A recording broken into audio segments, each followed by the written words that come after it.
ಶಿವನೆಂದರೆ ಭಯವಿಲ್ಲ, ಶಿವನಾಮಕ್ಕೆ ಸಾಟಿ ಬೇರಿಲ್ಲ.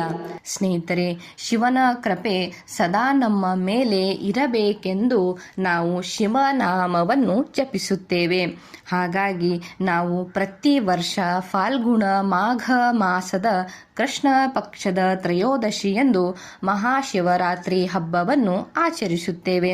ಸ್ನೇಹಿತರೆ, ಈ ವರ್ಷ ನಾವು ಈ ಹಬ್ಬವನ್ನು ಮಾರ್ಚ್ 8ರಂದು ನಾವು ಆಚರಿಸುತ್ತೇವೆ. ಈ ದಿನದಂದು ಮಹಾದೇವನನ್ನು ಪೂಜಿಸುವುದರಿಂದ ಮತ್ತು ಉಪವಾಸವನ್ನು ಆಚರಿಸುವುದರಿಂದ ಉತ್ತಮ ಫಲಿತಾಂಶಗಳನ್ನು ನಾವು ಪಡೆಯುತ್ತೇವೆ ಎನ್ನುವಂತಹ ನಂಬಿಕೆ ಇದೆ. ಸ್ನೇಹಿತರೆ, ಹಾಗಾಗಿ ನಾನು ಇವತ್ತು ಈ ವಿಡಿಯೋದಲ್ಲಿ ನಾವು ನಮ್ಮ ರಾಶಿಯ ಪ್ರಕಾರ ಶಿವನನ್ನು ನಾವು ಹೇಗೆ ಆರಾಧಿಸಬೇಕು ಮತ್ತು ಹೇಗೆ ಪೂಜೆಯನ್ನು ಮಾಡಬೇಕು ಎಂಬುದನ್ನು ರಾಶಿಗೆ ಅನುಗುಣವಾಗಿ ಹೇಳಲಿದ್ದೇನೆ. ಸ್ನೇಹಿತರೆ, ವಿಡಿಯೋನ ಸ್ಕಿಪ್ ಮಾಡದೆ ಪೂರ್ತಿಯಾಗಿ ನೋಡಿ ಹಾಗೂ ಮಾಹಿತಿ ಇಷ್ಟ ಆಗಿದ್ದಲ್ಲಿ ಚಾನೆಲ್ನ ಸಬ್ಸ್ಕ್ರೈಬ್ ಮಾಡಿಕೊಳ್ಳಿ ಹಾಗೂ ಒಂದು ಲೈಕ್ ಕೂಡ ಮಾಡಿ. ಸ್ನೇಹಿತರೆ, ಮೊದಲನೇದಾಗಿ ಮೇಷರಾಶಿ. ಇವರು ಮೇಷರಾಶಿಯ ಜನರು ಧಗಧಗಿಸುವ ವ್ಯಕ್ತಿತ್ವದ ಸ್ವಭಾವದವರು ಆಗಿರುತ್ತಾರೆ. ಅಂದರೆ ಸದಾ ಉರಿಯುವಂತೆ ಇರುತ್ತಾರೆ. ಹೀಗಾಗಿ ಇವರ ಬೆಂಕಿಯ ಹಾಗಾಗಿಯೇ ಅಗ್ನಿ ರಾಶಿ, ಇವರನ್ನು ಅಗ್ನಿಯ ರಾಶಿಯವರು ಎಂದು ಕೂಡ ಹೇಳಲಾಗುತ್ತದೆ. ಹಾಗಾಗಿ ಇವರು ಮಹಾಶಿವರಾತ್ರಿಯ ದಿನದಂದು ಜಾಗರಣೆ ಮಾಡುವಾಗ ಶಿವನಿಗೆ ನೀರನ್ನು ಅರ್ಪಿಸಿ ಧೂಪವನ್ನು ಬೆಳಗಿಸಿ ನಂತರ ಶಿವನ ಅಪೂರ್ವ ಬ್ರಹ್ಮಾಂಡ ಶಕ್ತಿಯನ್ನು ಧ್ಯಾನಿಸಬೇಕು. ನಂತರ ಓಂ ನಾಗೇಶ್ವರಾಯ ನಮಃ ಎನ್ನುವಂತಹ ಮಂತ್ರವನ್ನು 108 ಬಾರಿ ಜಪಿಸಬೇಕು. ಅದೇ ರೀತಿಯಾಗಿ ವೃಷಕ ರಾಶಿಯವರು ಸ್ಥಿರತೆಯೇ ಇವರ ಶಕ್ತಿ ಆಗಿರುತ್ತದೆ. ಸ್ಥಿರತೆಯೇ ಇವರ ಬೆಳವಣಿಗೆ ಕೂಡ ಆಗಿರುತ್ತದೆ. ಭೂಮಿಯಲ್ಲಿ ಸಿಗುವ ನೈಸರ್ಗಿಕ ವಸ್ತುಗಳಿಂದ ಈಶ್ವರನನ್ನು ಆರಾಧಿಸಬೇಕು ಈ ರಾಶಿಯವರು. ಅಂದರೆ ಹೂಗಳನ್ನು, ಅದರಲ್ಲೂ ಶುದ್ಧತೆಯ ಪ್ರತೀಕವಾಗಿರುವ ಬಿಳಿಯ ಹೂಗಳನ್ನು ತೆಗೆದುಕೊಂಡು ಇವರು ಶಿವರಾತ್ರಿಯ ದಿನದಂದು ಶಿವನಿಗೆ ಅರ್ಪಿಸಿ ಶಿವಧ್ಯಾನವನ್ನು ಮಾಡಬೇಕು. ಅದೇ ರೀತಿಯಾಗಿ ಮಿಥುನ ರಾಶಿಯ ಜನರು, ಇವರು ಶಿವನ ಗೊಂದಲ ಸ್ವಭಾವವನ್ನು ಇವರು ನಮ್ಮದು ಆಗಿ ಮಾಡಿಕೊಂಡಿರುತ್ತಾರೆ.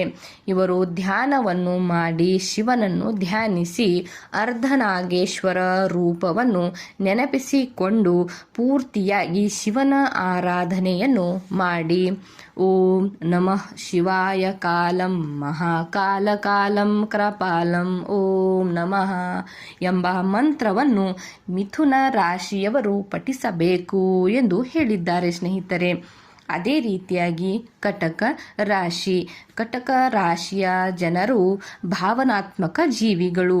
ಪ್ರಾರ್ಥನೆಯ ಮೂಲಕ, ಮಂತ್ರ ಪಠಣಗಳ ಮೂಲಕ ಶಿವನಿಗೆ ಶರಣರಾಗಿ ಇವರು ಪೂಜೆಯನ್ನು ಮಾಡಬೇಕು. ಚಂದ್ರನು ಶಿವನೊಂದಿಗೆ ಗುರುತಿಸಿಕೊಳ್ಳುವುದರಿಂದ ಚಂದ್ರನಿಗೆ ಸಂಬಂಧಿಸಿದ ಆಚರಣೆಗಳೊಂದಿಗೆ ಈ ವ್ಯಕ್ತಿಗಳು ಶಿವ ಚಾಲಿಸವನ್ನು ಭಕ್ತಿಯಿಂದ ಶಿವರಾತ್ರಿಯ ದಿನದಂದು ಪಠಿಸಬೇಕು. ಹೀಗೆ ಮಾಡುವುದರಿಂದ ಜೀವನದಲ್ಲಿ ಬದಲಾವಣೆಯನ್ನು ಇವರು ಕಂಡುಕೊಳ್ಳುತ್ತಾರೆ ಎಂದು ಹೇಳಲಾಗಿದೆ. ಅದೇ ರೀತಿಯಾಗಿ ಸಿಂಹ ರಾಶಿ. ಸ್ನೇಹಿತರೆ, ಸಿಂಹ ರಾಶಿಯ ಜನರು ಭಯ ಶಕ್ತಿಯಿಂದ ಇರುತ್ತಾರೆ. ಇದೇ ಇವರ ಒಂದು ಶಕ್ತಿ ಕೂಡ ಆಗಿರುತ್ತದೆ. ಧ್ಯಾನ ಪೀಠ ಪೂಜೆಯ ಸ್ಥಳವನ್ನು ಬಂಗಾರ ಮತ್ತು ಕೆಂಪು ಬಣ್ಣದಿಂದ ಸ್ವಚ್ಛಗೊಳಿಸಬೇಕು ಮತ್ತು ಶಿವನಿಗೆ ಹಣ್ಣು ಹಂಪಲಗಳನ್ನು ಅರ್ಪಿಸಿ ಇವರು ಆರಾಧನೆಯನ್ನು ಮನಸ್ಸಾಪೂರ್ತಿಯಾಗಿ ಮಾಡಬೇಕು. ಮತ್ತು ಶಿವರಾತ್ರಿಯ ದಿನದಂದು ಪಂಚಾಕ್ಷರಿ ಮಂತ್ರವನ್ನು ಈ ಸಿಂಹ ರಾಶಿಯ ಜನರು ಜಪಿಸಬೇಕು. ಸ್ನೇಹಿತರೆ, ಅದಾದ ನಂತರ ಬರುವುದು ಕನ್ಯಾ ರಾಶಿ. ಸ್ನೇಹಿತರೆ, ಸೂಕ್ಷ್ಮ ವಿವರಗಳಿಗೂ ಗಮನ ಕೊಡುವವರು ಈ ಕನ್ಯಾ ರಾಶಿಯ ಜನರು. ಸರಳವಾದ ಮತ್ತು ಶುದ್ಧವಾದ ಪೂಜಾ ಸ್ಥಳವನ್ನು ಆಯ್ಕೆ ಮಾಡಿಕೊಂಡು ಇವರು ಶಿವನ ಪ್ರಾರ್ಥನೆ ಮತ್ತು ಧ್ಯಾನದಲ್ಲಿ ತಮ್ಮ ಸಮಯವನ್ನು ಕಳೆಯಬೇಕು ಶಿವರಾತ್ರಿಯ ದಿನದಂದು. ಅದಾದ ನಂತರ ಬರುವುದು ತುಲಾ ರಾಶಿ. ಸ್ನೇಹಿತರೆ, ಎಲ್ಲವೂ ಸಮತೋಲನವಾಗಿರಬೇಕು ಎಂದು ಬಯಸುವ ಜನರೇ ತುಲಾ ರಾಶಿಯ ಜನರು ಆಗಿರುತ್ತಾರೆ. ಸಮತೋಲನ ಸಾಧಿಸಲು ಕೆಲಸ ಮಾಡುತ್ತಾರೆ. ಇವರು ಶಿವನ ನಟರಾಜ ರೂಪವನ್ನು ಮನಸ್ಸಿನಲ್ಲಿ ತಂದುಕೊಂಡು ಧ್ಯಾನವನ್ನು ಮಾಡಿ ಜೋಡಿ ಹೂವುಗಳನ್ನು ಶಿವನಿಗೆ ಅರ್ಪಿಸಬೇಕು ಎಂದು ಹೇಳಲಾಗಿದೆ. ಸ್ನೇಹಿತರೆ, ಇದಾದ ನಂತರ ಬರುವುದು ಧನು ರಾಶಿ. ಇವರು ಓದಿ ಹೆಚ್ಚಿ ತಿಳಿದುಕೊಳ್ಳುವುದು ಎಂದರೆ ಇವರಿಗೆ ಬಹಳ ಇಷ್ಟ. ಓದುತ್ತಲೇ ಇರುತ್ತಾರೆ ಈ ಧನು ರಾಶಿಯ ಜನರು. ಇವರು ಪವಿತ್ರ ಗ್ರಂಥಗಳನ್ನು ಓದುತ್ತಾರೆ. ಈ ಮೂಲಕವೇ ಅವರು ಶಿವನ ತತ್ವದ ಅಂಶಗಳನ್ನು ಕೂಡ ತಿಳಿದುಕೊಳ್ಳಬೇಕು ಮತ್ತು ಅರಿತುಕೊಳ್ಳಬೇಕು.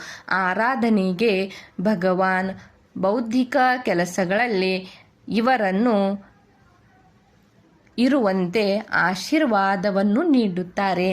ಹೀಗಿರುವಾಗ ಧನುರಾಶಿಯ ಜನರು ಮಹಾಶಿವರಾತ್ರಿಯ ದಿನದಂದು ಶಿವಪುರಾಣವನ್ನು ಓದಬೇಕು ಅಥವಾ ಕೇಳಬೇಕು ಎಂದು ಹೇಳಿದ್ದಾರೆ. ಸ್ನೇಹಿತರೆ, ಇದಾದ ನಂತರ ಬರುವುದು ವೃಶ್ಚಿಕ ರಾಶಿ. ಈ ವೃಶ್ಚಿಕ ರಾಶಿಯ ಜನರು ರೂಪಾಂತರಗಳು ಇವರಿಗೆ ಇಷ್ಟ ಆಗಿರುತ್ತದೆ. ಬದಲಾವಣೆ ಬಯಸುವ ಮನಸ್ಸು ಈ ವೃಶ್ಚಿಕ ರಾಶಿಯ ಜನರದ್ದು ಆಗಿರುತ್ತದೆ. ಇವರು ಉಪವಾಸ ಅಥವಾ ತೀವ್ರವಾಗಿ ಧ್ಯಾನಿಸುವುದರ ಮೂಲಕ ಶಿವನನ್ನು ಆರಾಧಿಸಬೇಕು ಮತ್ತು ಶಿವನ ಶಕ್ತಿ ಅವರ ಸ್ವಭಾವಕ್ಕೆ ತಕ್ಕ ಫಲವನ್ನು ನೀಡುತ್ತದೆ ಎಂದು ಹೇಳಿದ್ದಾರೆ. ಅಂದರೆ ವೃಶ್ಚಿಕ ರಾಶಿಯವರು ಉಪವಾಸ ಮತ್ತು ತೀವ್ರವಾದ ಧ್ಯಾನದ ಮೂಲಕ ಶಿವರಾತ್ರಿಯ ದಿನದಂದು ಪೂಜೆಯನ್ನು ಸಲ್ಲಿಸಬೇಕು ಎಂದು ಇದರ ಅರ್ಥ ಬರುತ್ತದೆ. ಸ್ನೇಹಿತರೆ, ಇದಾದ ನಂತರ ಬರುವುದು ಮಕರ ರಾಶಿ. ಶಿಸ್ತಿನ ಸಿಪಾಯಿಗಳು ಈ ಮಕರ ರಾಶಿಯ ಜನರು ಆಗಿರುತ್ತಾರೆ. ಶಿಸ್ತಾಗಿ ಬೆಳವಣಿಗೆ ಪಥದಲ್ಲಿ ಇವರು ಸಾಗುತ್ತಾರೆ. ಶಿವನ ಆರಾಧನೆಗಾಗಿ ಸಮಯವನ್ನು ಮೀಸಲಿಟ್ಟು ಶಿವನ ಶಿಸ್ತಿಗೆ ಪೂರಕವಾದ ಮಂತ್ರಗಳನ್ನು ಸಂಪ್ರದಾಯದ ಮೂಲಕ ಇವರು ಪೂಜಿಸಬೇಕು. ಶಿವನ ಮೂರ್ತಿಗೆ ಶ್ರೀಗಂಧವನ್ನು ಹಚ್ಚಿದ ನಂತರ ಓಂ ಭಾಮೇಶ್ವರಾಯ ನಮಃ ಎಂಬ ಮಂತ್ರವನ್ನು 51 ಬಾರಿ ಈ ಮಕರ ರಾಶಿಯವರು ಮಹಾಶಿವರಾತ್ರಿಯ ದಿನದಂದು ಪಠಿಸಬೇಕು ಎಂದು ಹೇಳಲಾಗಿದೆ. ಸ್ನೇಹಿತರೆ, ಇದಾದ ನಂತರ ಬರುವುದು ಕುಂಭರಾಶಿ. ಕುಂಭರಾಶಿಯ ಜನರು ಹೊಸತನ್ನು ಹುಡುಕುವ ಸ್ವಭಾವ ಇವರದ್ದಾಗಿರುತ್ತದೆ. ಹೊಸ ಹೊಸ ವಿಚಾರ ತಿಳಿದುಕೊಳ್ಳುವಂತಹ ಸ್ವಭಾವ ಇವರದ್ದು ಆಗಿರುತ್ತದೆ. ಹೊಸತನ್ನು ಬದುಕಿಗೆ ಇವರು ತರುತ್ತಾರೆ. ಹೀಗಿರುವಾಗ ಇವರು ಮಹಾಶಿವರಾತ್ರಿಯ ದಿನದಂದು ಶಿವನನ್ನು ಆರಾಧಿಸಲು ನೃತ್ಯ ಅಥವಾ ಡಿಜಿಟಲ್ ಆರ್ಟ್ ಕಲೆಗಳನ್ನು ಬಳಸಿಕೊಂಡು ಶಿವನ ಕ್ರಿಯಾಶೀಲ ಎನರ್ಜಿಯ ಜೊತೆಗೆ ಸಂಬಂಧವನ್ನು ಸಾಧಿಸಬೇಕು ಮತ್ತು ಶಿವರಾತ್ರಿಯಂದು ಶಿವನಿಗೆ ಹಾಲು, ಮೊಸರು ಮತ್ತು ಜೇನುತುಪ್ಪವನ್ನು ಅರ್ಪಿಸಿ ಶಿವನನ್ನು ಧ್ಯಾನಿಸಬೇಕು. ಅದಾದ ನಂತರ ಬರುವುದು ಮೀನರಾಶಿ. ಆಧ್ಯಾತ್ಮಿಕದಲ್ಲಿ ಮುಳುಗಿರುವವರೇ ಮೀನರಾಶಿಯ ಜನರು. ಆಳವಾದ ಧ್ಯಾನದಲ್ಲಿ ತೊಡಗಿಸಿಕೊಂಡಿರುತ್ತಾರೆ. ಶಿವನ ಅಗಾಧ ಶಕ್ತಿಯನ್ನು ಆರಾಧಿಸುತ್ತಾ ಧ್ಯಾನವನ್ನು ಮಾಡಬೇಕು ಮೀನರಾಶಿಯವರು. ಇವರು ನೀರಿನಂಶವಿರುವವರು. ಹಾಗಾಗಿ ದೇವಸ್ಥಾನದಲ್ಲಿ ಕುಳಿತು ಶಿವನಿಗೆ ಬಿಲ್ವಪತ್ರೆ ಹಾಗೂ ಶ್ರೀಗಂಧವನ್ನು ಅರ್ಪಿಸುವುದರ ಮೂಲಕ ಪೂಜೆಯಲ್ಲಿ ನೀರಿಗೆ ಸಂಬಂಧಿಸಿದಂತಹ ವಸ್ತುಗಳನ್ನು ಈ ಮೀನು ರಾಶಿಯವರು ಬೆಳೆಸಬೇಕು. ಸ್ನೇಹಿತರೆ, ನಾವು ನಮ್ಮ ಜೀವನದಲ್ಲಿ ಶಿವನನ್ನು ಒಲಿಸಿಕೊಂಡರೆ ನಮ್ಮ ದಾರಿಯೇ ಹಗುರವಾಗುತ್ತದೆ. ಹೀಗಿರುವಾಗ ಸ್ನೇಹಿತರೆ, ನಾವು ಈ ಮುಂದೆ ಬರುವಂತಹ ಮಹಾಶಿವರಾತ್ರಿಯ ದಿನದಂದು ನಾವು ನಮ್ಮ ರಾಶಿಗೆ ಅನುಗುಣವಾಗಿ ಈಗಾಗಲೇ ಹೇಳಿದ ಪ್ರಕಾರ ನಾವು ಪೂಜೆಯನ್ನು ಮಾಡಬೇಕು ಸ್ನೇಹಿತರೆ. ಈ ರೀತಿಯಾಗಿ ನಾವು ಮನಸ್ಸಾಪೂರ್ವಕವಾಗಿ ಆತ್ಮವಿಶ್ವಾಸದ ಮೂಲಕ ಶಿವನಿಗೆ ನಾವು ಪೂಜೆ ಮಾಡಿದ್ದರೆ ಖಂಡಿತವಾಗಿಯೂ ನಮ್ಮೆಲ್ಲ ಇಷ್ಟಾರ್ಥಗಳು ಸಿದ್ಧವಾಗುತ್ತವೆ ಎಂದು ನಾನು ಹೇಳುತ್ತೇನೆ ಸ್ನೇಹಿತರೆ. ಮಾಹಿತಿ ಇಷ್ಟ ಆಗಿದ್ದಲ್ಲಿ ಚಾನೆಲ್ನ ಸಬ್ಸ್ಕ್ರೈಬ್ ಮಾಡಿಕೊಳ್ಳಿ ಹಾಗೂ ಓಂ ನಮಃ ಶಿವಾಯ ಎಂದು ಒಂದು ಕಮೆಂಟ್ ಕೂಡ ಮಾಡಿ ಸ್ನೇಹಿತರೆ. ಧನ್ಯವಾದ.